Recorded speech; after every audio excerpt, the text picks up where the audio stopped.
Hi, and welcome to Getting Biblical, the show where I drink too much and talk about my favorite Bible stories. I am Matt Smith, your host, and thank you for joining us today. So, for those of you at home following along, we are continuing down through Genesis, continuing the story of Abraham and the lineage, the origin story of the Israelites as a people. And we saw how God made a bunch of promises to Abraham and said, you'll have a son. And then finally, at the ripe old age of 100 years old, Abraham and his wife, Sarah, finally have their first kid together, and they name him Isaac. And we're going to fast forward past all the embarrassing potty training years and past puberty and past Isaac's prom and everything and go straight into when Isaac's about 40 years old and he's married to his wife Rebecca, and that's when the story is going to start kicking in. And I'm going to go over a little bit right now at the very beginning here of the show before we get into the rest of it later, because there's just a little bit I want to cover. It's crazy to me. So there's this whole thing where God comes to Isaac. He's like, hey, I had this deal with your dad, and are you cool with it too? Like, just kind of do what I say and follow my rules, and I'll make you a great people, same deal. And Isaac agrees, and so they're cool now. But then there's like a little bit of like a famine going on in the land, and so they go down to Gerar, however you say it, same place we talked about last time, and he's down there because of the famine, and they've got food, I guess. And while he's there, he does the same bullshit that his dad did, where he's afraid because his wife is so beautiful that the king or someone is going to want to take her for themselves and kill him. So fearing for his life because of his hot wife, he convinces his wife Rebecca to tell everyone that they are brother and sister. And wouldn't you know it, they're in the same spot where the same king is still here, King Abimelech from last week's episode, and he sees this beautiful woman, Rebecca, this guy's sister, and he's about to scoop her up to be his wife again. And I feel bad, actually, for Abimelech. I don't understand what his deal is and why he keeps scooping up, like, pretty women to be his wife. Like that's clearly an issue that he has. But in his defense, it's women that he keeps being told are sisters and not wives. Like, there's no evidence that he's ever done anything bad or disrespectful or sexual harassed an actual married woman. It's always been just available sisters. Anyway, but they weren't. It's all lies. But anyway, so he's about to like scoop her up and like send his guards to go get her. I guess it worked out fine for his dad. Maybe they just didn't learn a lesson. Like, that's just a thing they did to get rich. Because Abraham did it twice. But anyway, so they did the same thing.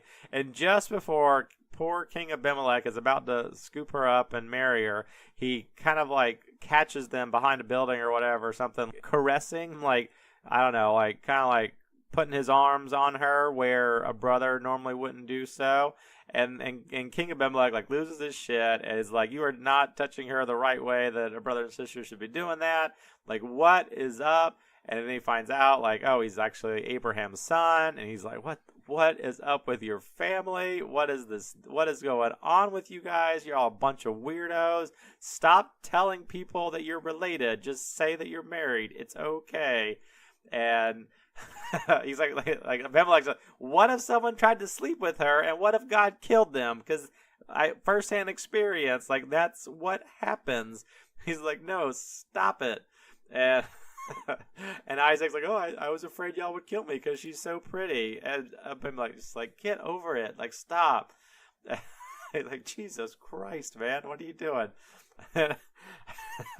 So Abimelech is not messing around at this point. Like, he is so fed up with this family and their lies about wives and sisters and all that.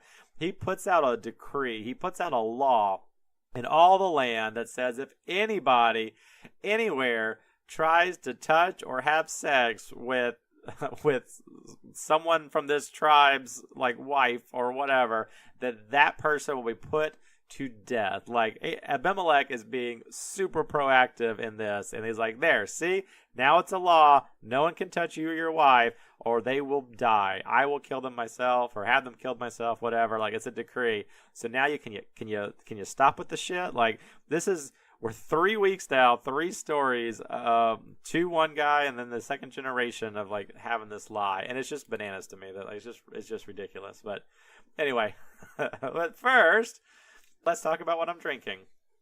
So the connection for today's episode and what I'm drinking came to me pretty quickly. In the past, there's been some very, very loose connections between what I'm drinking in the stories, or really none at all in a lot of them.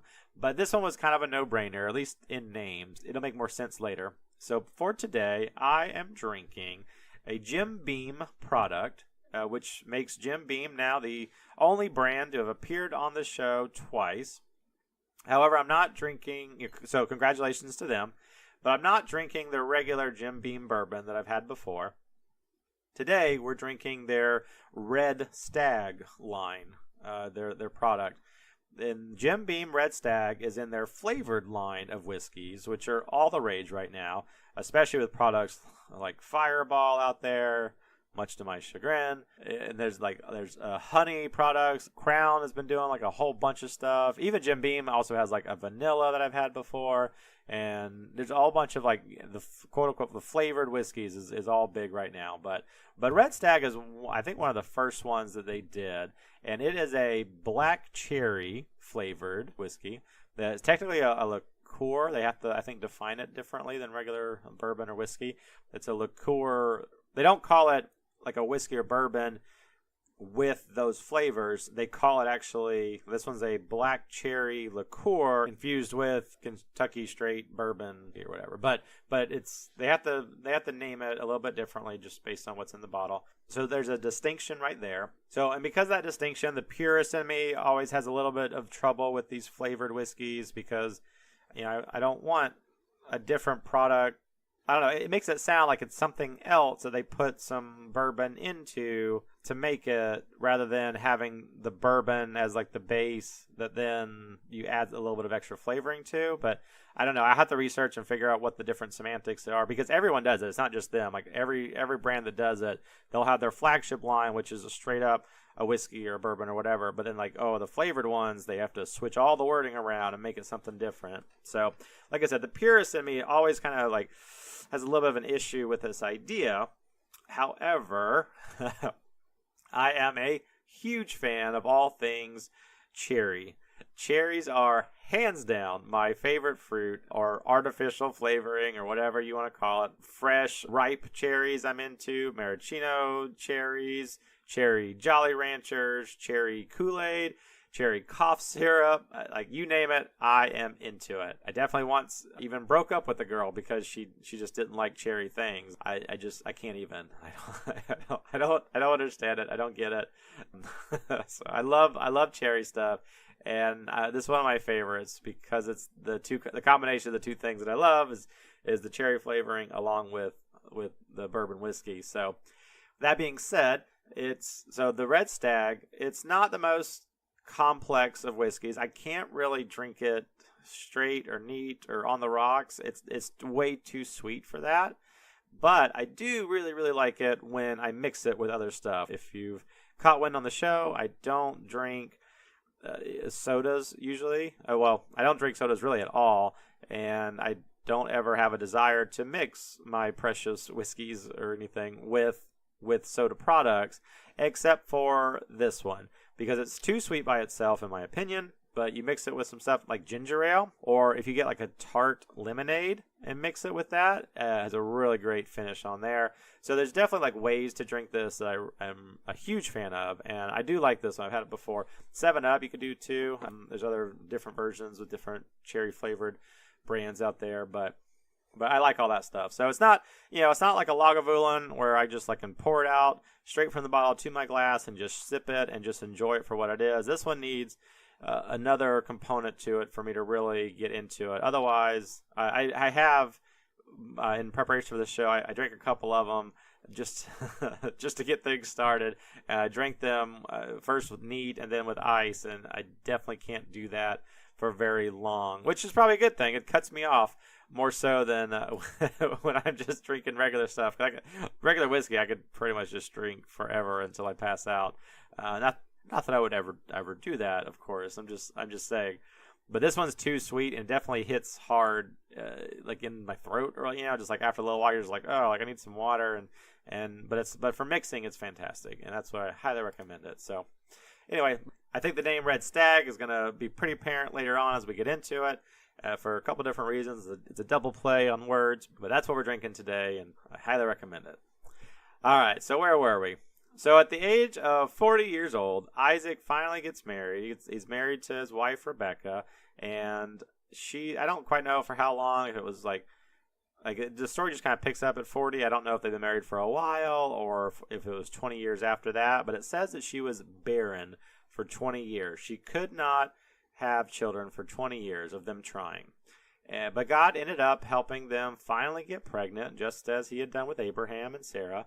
And in fact, even more so than he did with them, Isaac and Rebecca, they knock it out of the park when they finally do get pregnant, and they get preggers with twins right off the bat.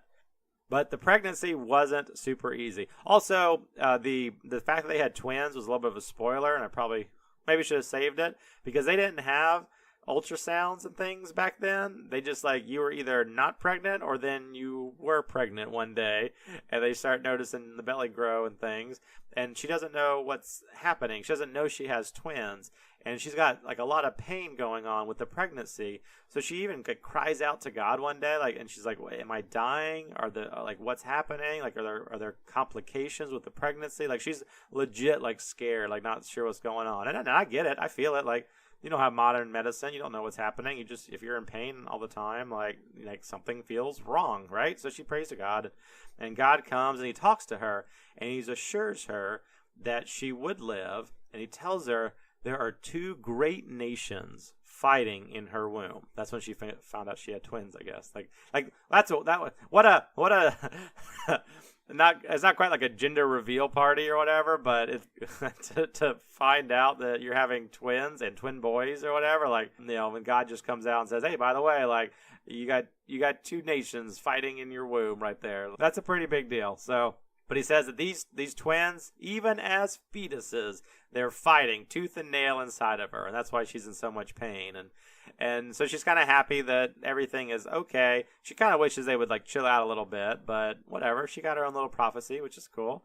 And God wraps up the conversation by saying, "I'll have you know that the older shall serve the younger," which is also kind of a big deal, because the oldest child is always super special, especially in these times. And I would know. I mean, I'm the oldest of mine, and I'm definitely the most special. That's what my mom always said.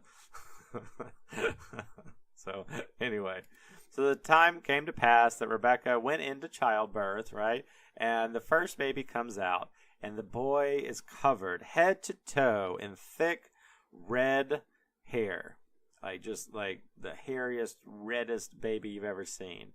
But as he's coming out of the womb, right out as they're pulling him out head first, his fetus infant brother's hand was clasped around his ankle. He was grabbing on, in their moment of infant womb prison escape. He's grabbing on to his foot, and I guess he got pulled out a little bit too, because he just had such a tight grasp on him. They were fighting, they were doing something. And anyway, but because then, so they pull out the older one, and they name him Esau, which means red, right? Which I guess he was. He's a ginger. But the younger one that was grabbing Esau's foot, they name him Jacob, which means supplanter, which also means, I guess, heel grabber, which there's a little bit of, I don't know if you ever heard the expression. I think it's older now, but the expression pulling your leg or pulling my leg, it was a saying that my own Meemaw and Papa used to say all the time. It just means joking or lying, but not lying in a mean way, but a joking way or whatever. Never quite made sense to me, but they'd always say that. I'd joke around or whatever, and they're like, "Oh, are you pulling my leg, Matthew?" or whatever. That's what they always say. That's what I always thought of, is so Jacob is this trickster. He's clever, or not quite the same, but we can if you want to also wrap your head I shouldn't even say this, but like pulling the rug out from someone, like not the same, but like imagine like that's another feat-like expression of like, oh, you lose your footing, like you're pulling their leg, like it's a trickster, tricky like prank thing or something. I don't know, not quite the same, but that's the type of idea. This whole idea of him being a supplanter, and anyway, a very clever person. Esau was a real man's man, a hunter, an outdoorsy type guy, a real Ron Swanson. But Jacob, he was not that. Jacob preferred time indoors and reading books and learning about things, good at cooking and all this stuff. And I kind of like, this is not biblical at all, but I always in my brain thought of it as Esau as being more like Thor, the badass, the warrior, whatever, the hunter, a rough, brash, hairy hunter, outdoorsy guy. And then Jacob, more like Loki, like he's the smart one, the cunning one, the trickster. He was better with words and things. So that's kind of how I just envision them a little bit in my head. But here's the thing, spoiler alert, Jacob is the one that we're supposed to be rooting for. Jacob is the lineage line. Even the prophecy that God gave to Rebecca when she was having child pains or whatever, not even birthing pains, but pregnancy pains, when she was having all that, he says that the older will serve the younger. Esau will serve Jacob. Even though I just made the analogy of Esau being like Thor and then Jacob being like Loki, Loki/Jacob is the hero of this story. So we got to keep that in mind. But it also says that Isaac, their father, loved Esau more because he was a super big fan of the animals that his son would kill. And he liked, not so much of the animals themselves, but eating the animals. He liked to eat the animals that his son hunted and killed. But his mother loved her gentle, quiet, indoorsy son, Jacob, more. They say you're not supposed to have favorites like when you have children, but clearly they didn't care about that. And they broke all the rules, and they had a clearly defined favorite, each one of them. So, but it worked out. It's fine. It was one for each of them. So, and there's this other thing in ancient Bible times and culture. There's this thing called a birthright, and the birthright is like when the parents, they do their will for all their belongings, before they pass away. When they write out the will, the oldest son is supposed to get extra or double portions of the inheritance, right? You give twice as much, or to the first one than you do to the rest of them. You get a double portion.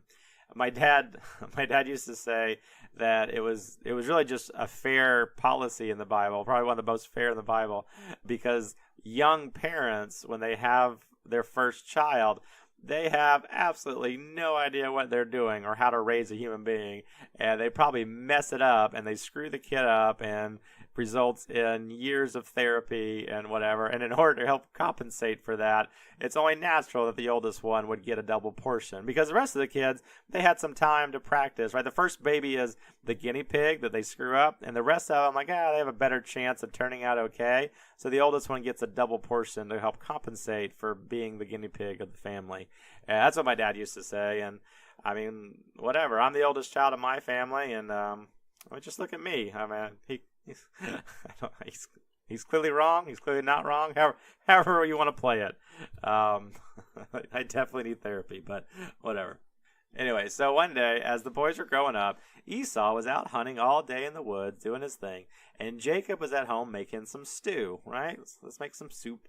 So Esau had an unlucky day, right, out hunting, and just nothing went his way, and he comes back home without having killed anything, and he was exhausted, and he was frustrated, and he was starving, and he comes in from the failed hunt, and he smells the stew that Jacob was making, that was boiling, over the fire or whatever, and he demanded that his brother Jacob give him some of that stew, or else he might die of starvation. Like, super, super dramatic, but okay. He's like, I'm going to starve, you need to give it to me. But Jacob, Loki, the trickster, says, no. Nope, not going to give you the stew. Not that easy, at least. He says, I'll trade you. If you really, really are going to starve and die, if you really want this stew that badly, I will offer you a trade. I will give you the stew. You can have the whole stew, the whole pot, everything I made. You can have the whole thing. You can give all of it. But I want your birthright. I want your firstborn son privileges, the double portion of the inheritance. And the brash, hot-headed Esau says, what good is it being in the will? What good is the double inheritance if I die of hunger before I even get it? Right? Like, slightly dramatic. But, and Jacob's like, so, is that a yes? Is that a yes, brother? And Esau says, yes, take it. I swear it. I swear you can have my birthright. Just give me some soup. And then it happened. That's what. He gave him the soup, and he's like, all right. I don't know. I guess it was just a word thing. I don't know if there was a special token or something that he handed over, and like, here you go. This is the official. You present this at the time of our father's passing, and you'll get the birthright. I don't know how it all works, but he promised to give him the birthright, and he bought it for a bowl of soup. So that's kind of how their relationship was. Just a little, like, let you peek into it for just a bit. And then sometime later, I'm not sure how much, but their father is nearing his end, Isaac. He's elderly, right? His eyesight is going. He's all but blind. And all he can really do is just lay around in his tent and, I guess, like just listen to SportsCenter or whatever. And he knows that the end is near. And he just listens to podcasts all day because he can't actually watch TV anymore. And he calls to his favorite son Esau, and he tells him to go out and hunt and kill a deer and bring him some venison. And then after Father Isaac, eats of the venison, and he's like, after that point, I'm happy. I will give you your blessing. And it's not the birthright. This is a blessing. And these blessings in the Bible are gold, man. They're gold, Jerry. They are the end all be all. It's not like you sneeze and like someone says, God bless you, or Gesundheit. Like none of that shit. These are magic words, and if you're like blessed, if someone's like officially like lays hands, not like a fight, but like like pray lays hands on you or whatever and gives you a blessing, like that's supposed to be like for real. So he's like, go ahead and hunt me a deer, bring back the venison, and I will give you your blessing to help you on your way in life. And of course Esau's like, yeah, I want to go do that right now. So he runs off to go hunt and go get the venison and everything and do everything. So Esau runs out, but Rebecca, the wife, hears the whole exchange and hears Isaac tell Esau about that it's time to get the blessing, and she starts thinking. So she runs to Jacob, her favorite child, and tells him everything she overheard and says, quick, I have an idea. Go get me 2 young goats, and we'll cook them up just the way your dad likes it. I know what he likes. I know how to make it. We're going to cook him up, the 2 goats, just the way he likes it. He'll have no idea that they aren't the deer, right? He can't tell. If I cook him right, he won't know that they're goats instead of deer. Like, did you guys hear the Samson one? What was the whole and he killed the lion as you would a goat, right? Like, now we're cooking goats as you would a deer. Like, that's all. And I don't know. And then she says, and then you can trick him, and you can give him the goats that taste like deer, and then he'll give you the blessing instead of Esau. Like, they definitely took the whole favorite child thing very seriously. Like you're the one I like. You should get the blessing. You should get all the good stuff. Fuck your brother. Like, I don't want him to get anything. Like, kind of rude, but whatever. But Jacob's not super cool with the idea. He's like, okay, I see where you're going. I like where your head's at, but I'm clearly not my brother. We are not anything alike. We are the polar opposite of each other. I don't sound anything like him. And like, holy crap, Mom, Esau is hairy and I'm all smooth. What if Dad touches me? If he touches me, he'll feel that I'm smooth and not hairy, and he'll know, and then he'll put a curse on me instead of blessing, which you don't want that. You don't, that's the last thing you want. It's better not have the blessing than have the curse. But Rebecca's like, no, like let the curse be on me. Like, I'll take the brunt of the curse. Now go do as I say. Go get me the goats, and I have a plan. So Rebecca starts getting the cooking going, and she starts cooking the goats, and just the way that Isaac liked it. Cooking a goat as you would a deer, and she does all that. And then she goes into Esau's bedroom and grabs his nicest clothes and tells Jacob to put them on. And so now Jacob's wearing like the oversized clothes, I guess, of his big burly brother. And then lastly, she takes the goats that she had like killed to like cook up and everything, and as she was butchering them up, and she takes all their skin and like fur, right?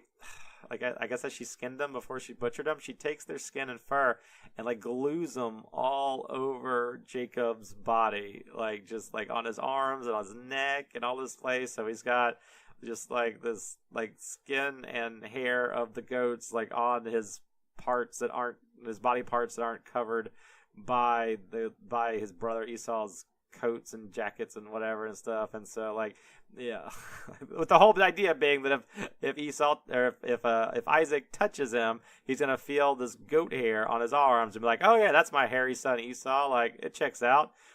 So Jacob is. He's got on Esau's clothes and the extra goat hair on his arms and necks, and he's got the goat that tastes like deer and everything. And he goes into Isaac's tent, right? His elderly, blind father.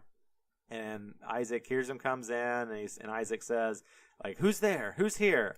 And so Jacob says, it's me, Esau. I mean, it's me, Esau, your firstborn, your favorite. Definitely not my wimpy, but still sort of handsome brother, Jacob. Not him. I'm Esau. Here, I have the meat you wanted.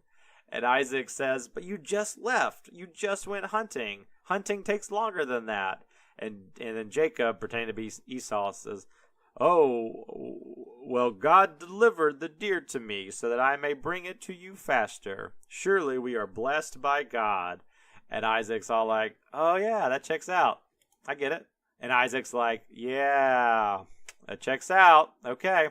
But then Isaac pauses and like, but are you really Esau? You don't sound like Esau. Come here and let me touch you. Not in a weird way, but... Like, Jacob probably just tried to play it off like he had a cold. Like, no, I definitely sound like Esau. I mean, I am Esau. But he moves in closer to Isaac, and Isaac starts, like reaching out, like, because he can't see. And he puts his arms on his son's arms, and then he feels the goat hair on his arms and then on his neck. And he goes, you sound like Jacob, but you feel like Isaac. And he says, come in closer, come in closer. And as he gets closer, he smelled Esau's clothes. He smelled what Esau smells like, because Jacob had on his robes, which smelled like sweat and hunting and everything. And Isaac's just like, well, I guess there's no way to fake all of that. You're hairy, you smell like him, everything checks out. 2 out of 3 identity checks. We're good. We needed 2 forms of identification. Hairy arms, check. Smells like sweat and hunting, check. We're good. And he eats the meat, and he drinks some wine, and he gets ready to bless Jacob. Like, there we go. Or, well, he thinks it's Esau, but he's there. And he puts hands on Jacob's head, and he just has a whole bunch of really, really nice things. There's no twist here. It just, he says, God give you, what does he say? Like, the dew of the sky and the fatness of the earth, which is a good thing, and plenty of grain and new wine. And let people serve you, and nations bow down to you. Be Lord over your brother. Let your mother's son bow down to you. Cursed be everyone who curses you, and bless everyone who blesses you, right? And just gives him the whole silver platter, like, your life's going to be pretty okay. And Jacob's like, okay, cool, thanks, bye. And he runs out of the tent pretty much immediately. Because your boy is not trying to get caught by his big brother. Like, can you imagine that scene? Like, he's in the tent wearing his brother's clothes, wearing, like, glued on goat skin and hair on his neck and arms, like, while his dad is blessing him. Like, that would not have gone down smoothly at all. So he dips as soon as he can. And just in time, too, because just after he leaves, in walks Esau with the venison, with the deer that he had caught. And he's all proud, and he's smiling, and he's like just super happy, like he did it. And he goes, it's kind of funny. He comes up, he goes like, Dad, it's me, Esau. You'll never believe how quickly I found this deer for you. Like luck is on our side. And Isaac goes, who the hell are you?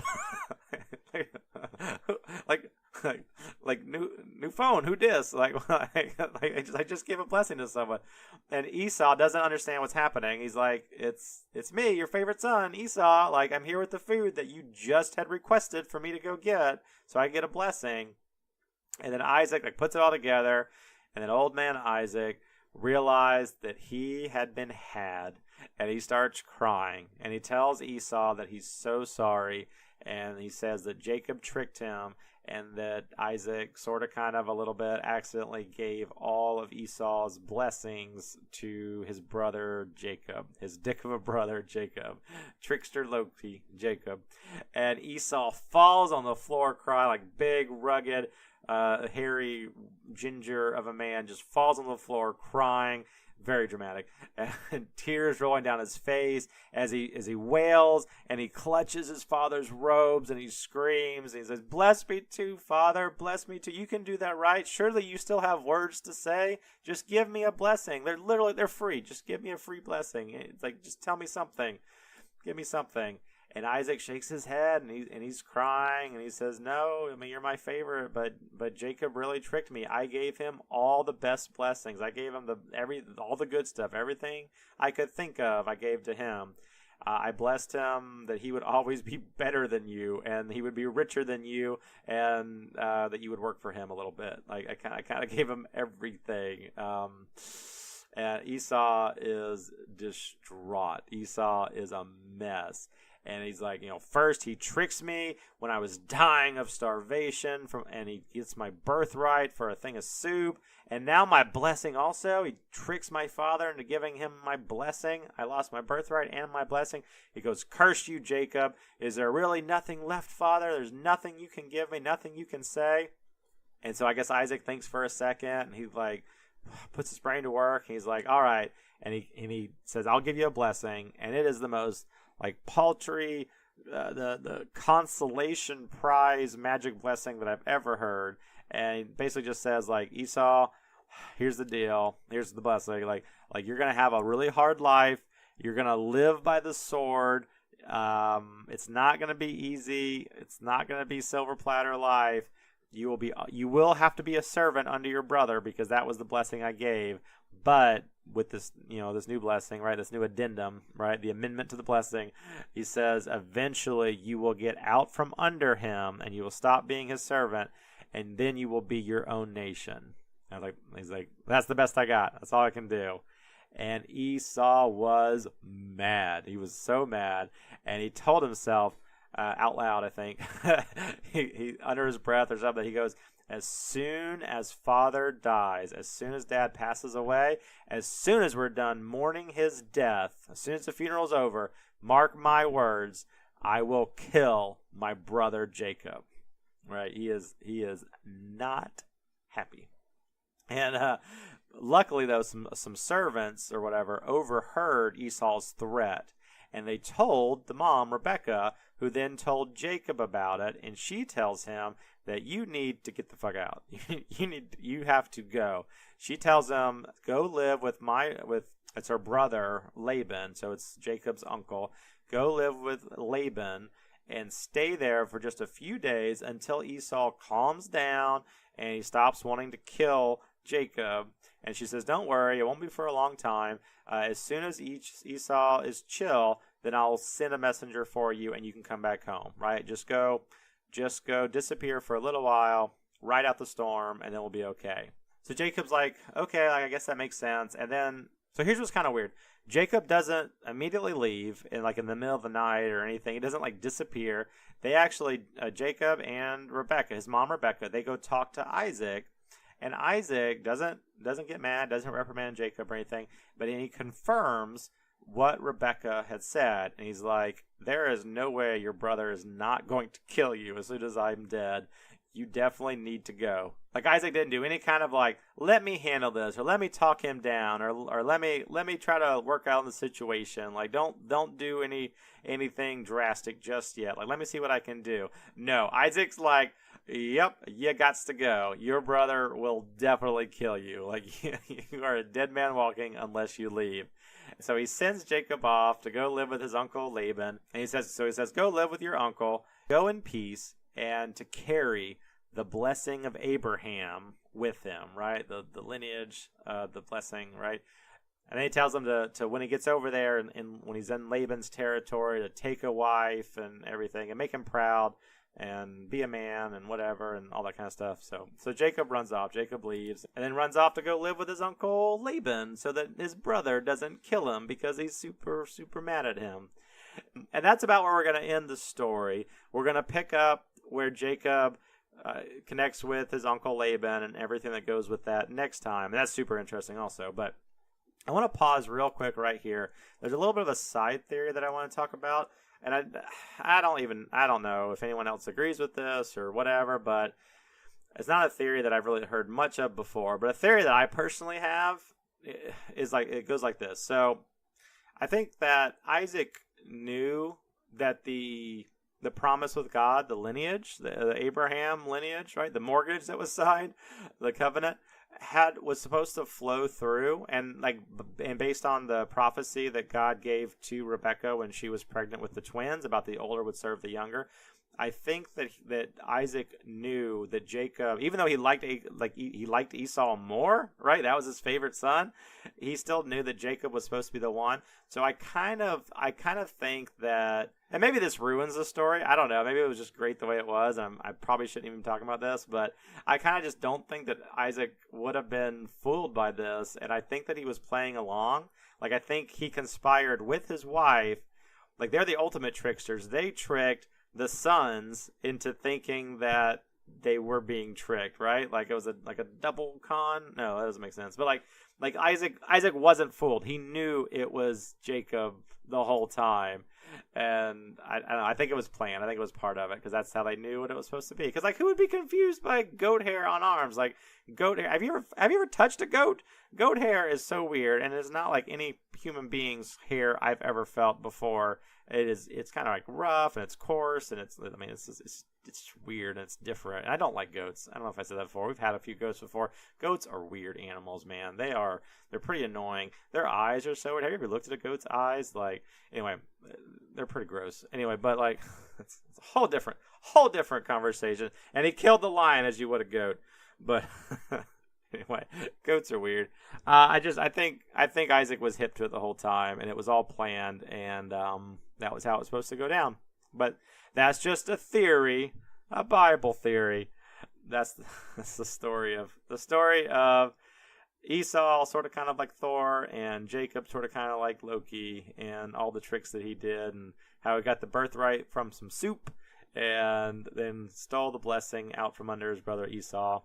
And it will heat up, I promise you that, as we get into stories later. Like their story, their feud is not over. So check back next week. Tune in next time. We've got a lot more to cover. And we're going to talk about... Oh, there's also this other little thing. It's kind of random, kind of weird. I forgot to mention. So, this whole thing when, Isaac's yep, go with blessing, go with God or whatever. Go visit your brother Laban and get a wife while you're over there in Laban's territory. Because apparently there was an undercurrent of not liking the women that were around where they were living currently. And Esau had already taken, I'm going to misquote this. If you fact check me, I'm definitely going to be wrong on this. But I think, 2 wives already from this area, 2 or 3 wives. I guess Esau, catches wind of the fact that Jacob, dips to go be over with Laban or whatever, Laban's people.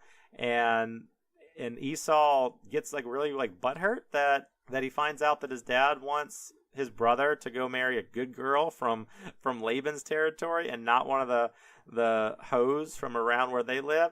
And so Esau goes out and gets a 3rd wife, but from a better group of people, to make his dad proud. It's a very weird, an extra whole paragraph in the passage, and and Esau was butthurt and felt bad for disappointing his dad on the women that he chose to marry. So he went and found a nice girl and married her. But it doesn't say he ever got any kind of his dad never acknowledged it. Oh, I'm finally glad you picked up a good girl instead of some thought from around here. I don't know. He doesn't get any credit for it. But anyway, never mind. We don't need to talk about all that. But that's the story of Jacob and Esau and how the lineage is continuing. And tune in next time on Getting Biblical. Hope that you have a fantastic day. Hope that you enjoyed it. And cheers.